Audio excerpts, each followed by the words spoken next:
Tuhan, kami mengucap syukur buat hari ini. Terima kasih buat semua berkat-berkat-Mu dalam hidup kami. Bapa, bahwa kami terus mengerti rencana dan kehendak Tuhan dalam hidup kami, supaya hidup ini kami sungguh-sungguh pakai untuk kemuliaan hormat bagi nama-Mu saja Bapa. Karena kami tahu hidup ini bukanlah soal mencapai semua yang kami inginkan, tapi kami harus capai apa yang Tuhan inginkan dalam hidup kami.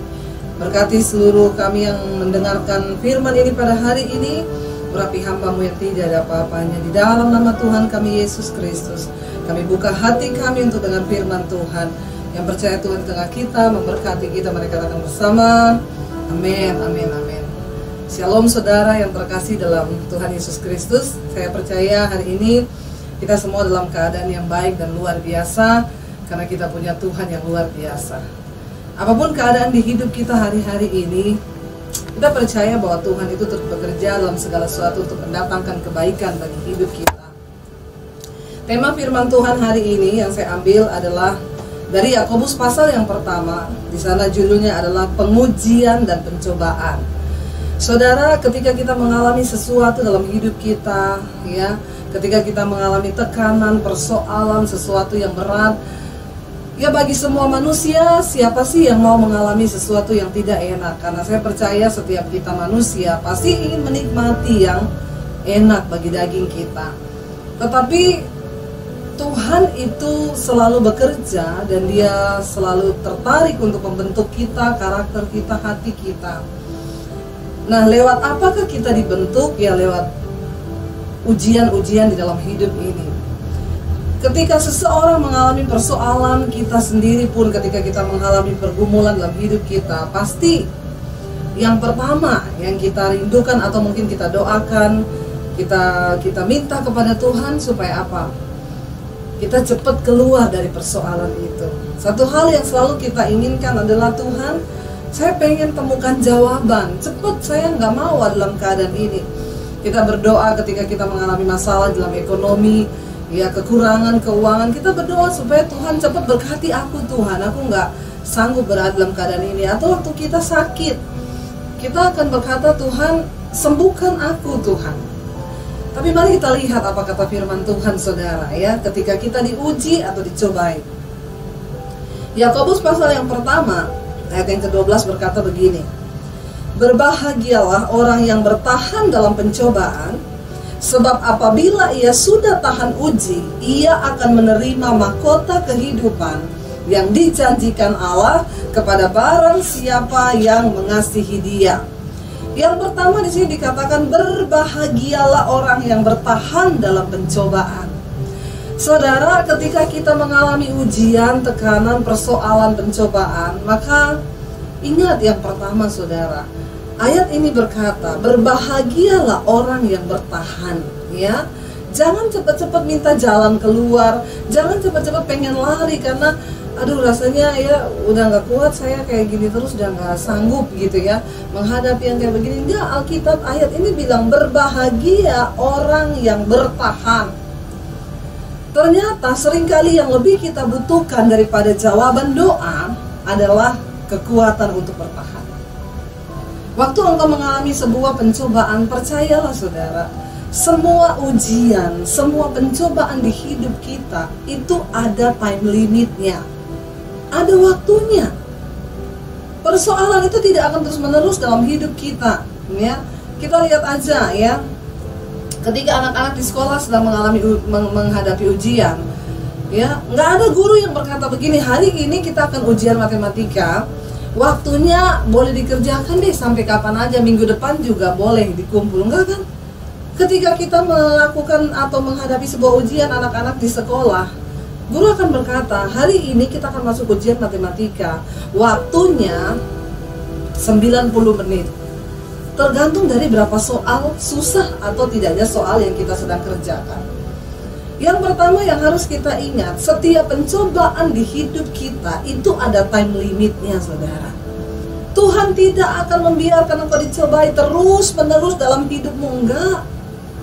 Karena itu ayat ini berkata, berbahagialah orang yang bertahan. Ketika engkau sedang dicobai, jangan hanya meminta jalan keluar, jawaban dari setiap persoalan hidupmu, tapi bilang, Tuhan, Berikan aku kekuatan untuk aku bisa bertahan dari setiap persoalan yang aku hadapi ini.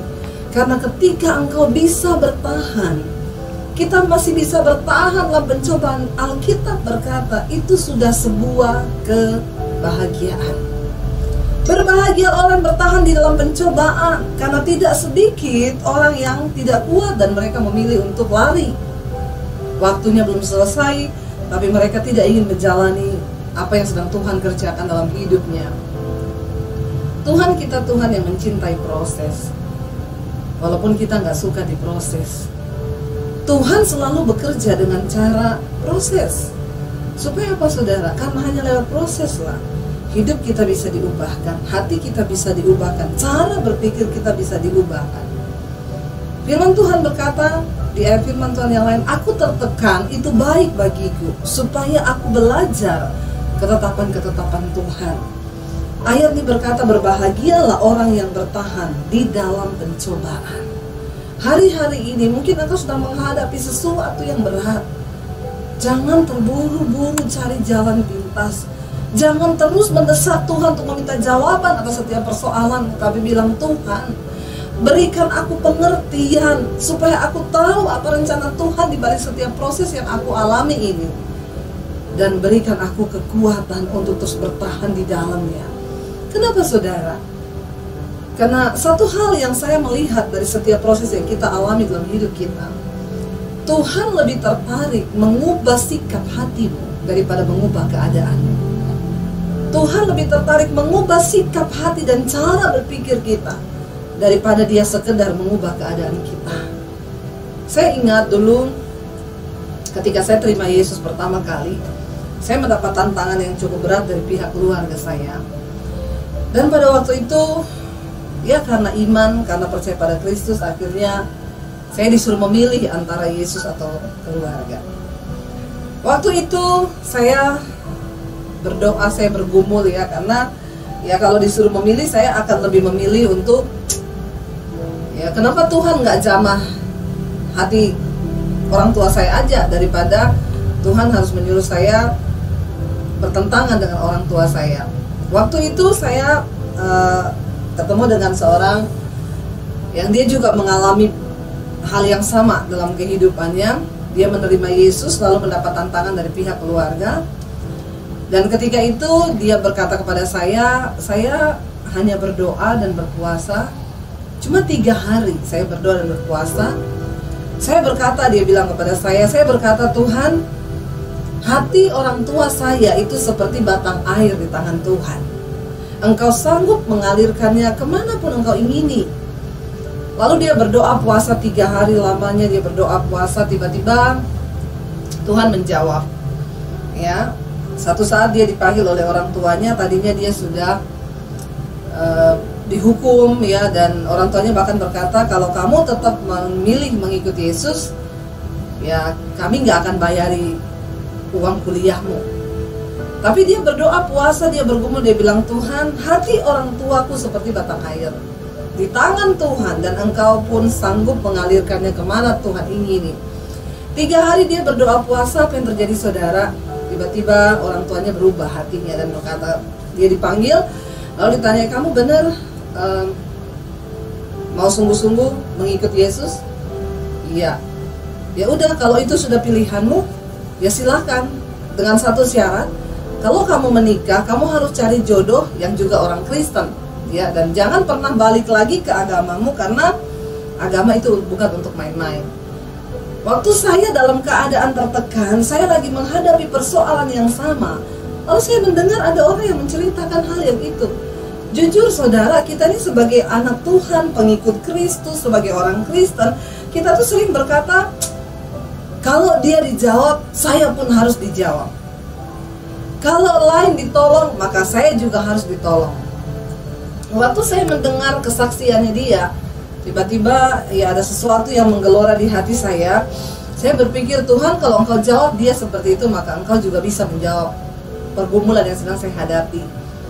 Saya juga berdoa dengan doa yang sama, saya juga berpuasa dengan puasa yang sama, sambil berkata, Tuhan, hati orang tuaku seperti batang air di tangan Tuhan. engkau sanggup mengalirkannya kemanapun engkau ingini.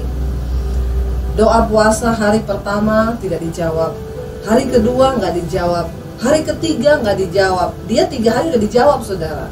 Saya sampai berbulan-bulan nggak dijawab. Tiba saatnya ketika Tuhan jawab, ya, saya dipanggil sama orang tua saya.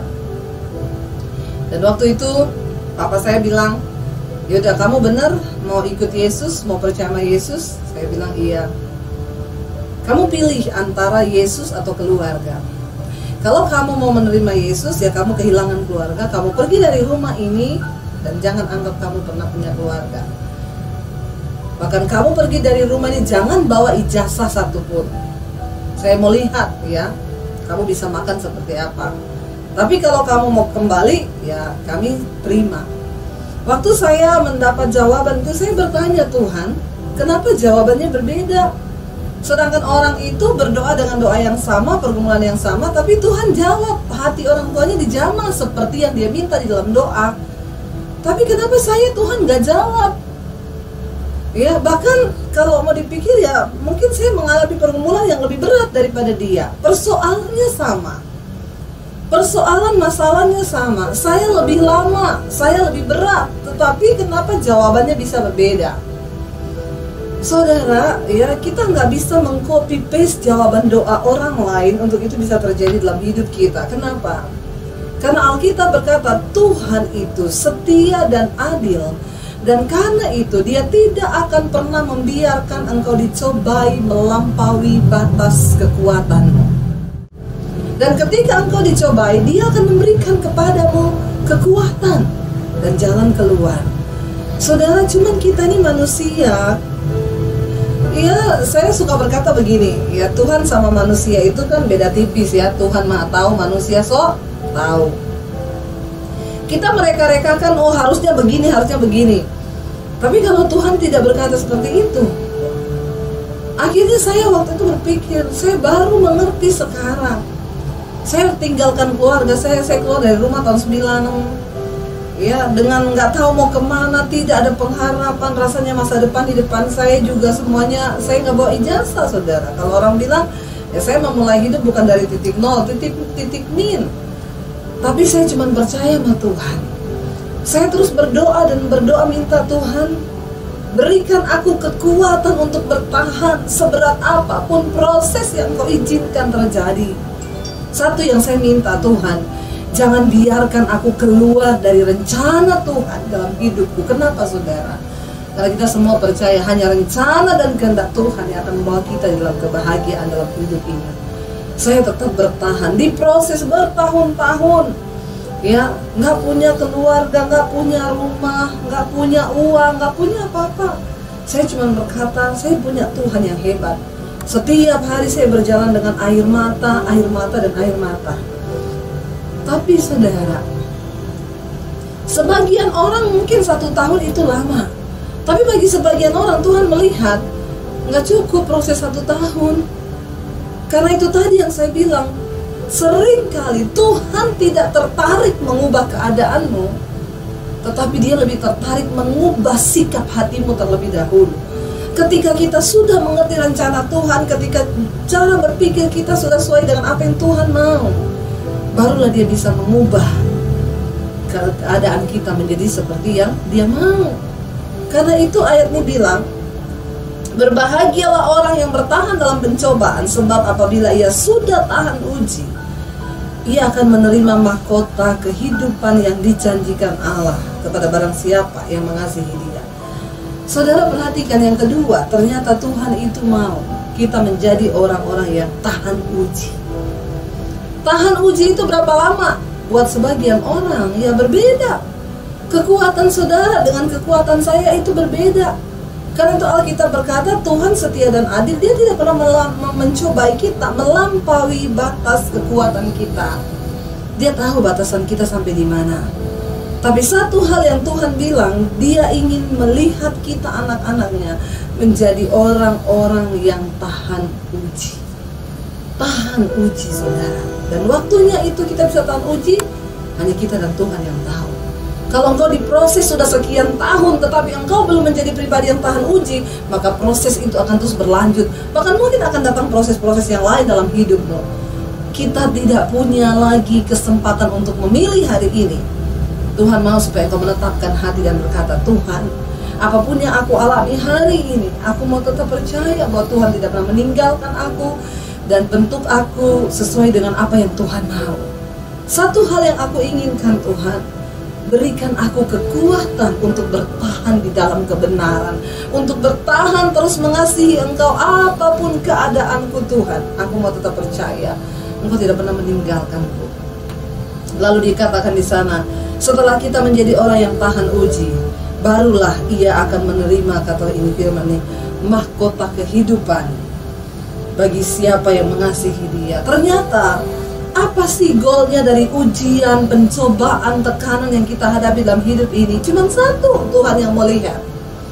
Apakah kita mau jadi orang-orang yang tetap mengasihi Dia di dalam segala perkara? Kalau kita lagi banyak uang, lalu kita bilang, Tuhan Engkau baik, itu biasa, saudara. Orang dunia yang tidak mengenal Yesus juga berkata hal yang sama. Ketika orang semua baik kepadamu dan engkau berkata, Engkau baik Tuhan karena aku dikelilingi dengan orang-orang yang baik di sekelilingku, orang dunia juga bisa melakukan hal itu. Tetapi kalau hari ini orang di sekelilingmu sedang mengkhianati engkau sedang difitnah, dan engkau tetap bisa berkata, terima kasih Tuhan, karena aku percaya apapun yang terjadi dalam hidupku ini, Tuhan turut bekerja untuk mendatangkan kebaikan bagi hidupku. Ini loh orang-orang yang mengasihi Tuhan. Kita bisa berkata, Tuhan aku sakit atau aku sembuh, aku tetap mau bilang Engkau baik bagiku. Inilah orang yang mengasihi Tuhan. Hari ini aku sedang dalam keadaan apapun, aku punya uang atau enggak punya uang, aku mau tetap bilang, Engkau baik bagiku Tuhan. Karena aku masih bisa hidup hari ini, itu semua karena anugerah-Mu. Saudara, orang yang mengasihi Tuhan, kita nggak bisa bilang kita mengasihi Tuhan kalau tidak ada ujian. Kasih kepada Kristus itu harus diuji, melewati banyak proses, banyak air mata, banyak tekanan. Karena ketika engkau hanya menerima berkat, dan engkau berkata Tuhan tuh baik, Tuhan tuh ajaib, itu biasa.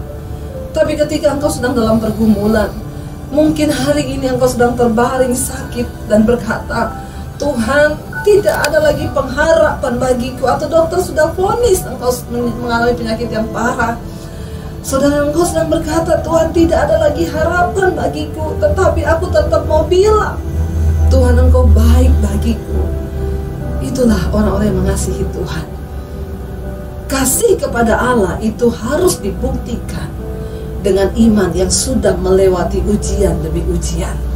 Karena itu hari ini saudara, mungkin engkau sudah mengalami banyak hal yang sakit, tekanan yang berat dalam hidup. Satu hal, ingat, setiap tujuan atau goal dari ujian dalam hidup kita hanyalah satu. Tuhan mau engkau menjadi orang yang sungguh-sungguh mengasihi Tuhan di dalam segala hal.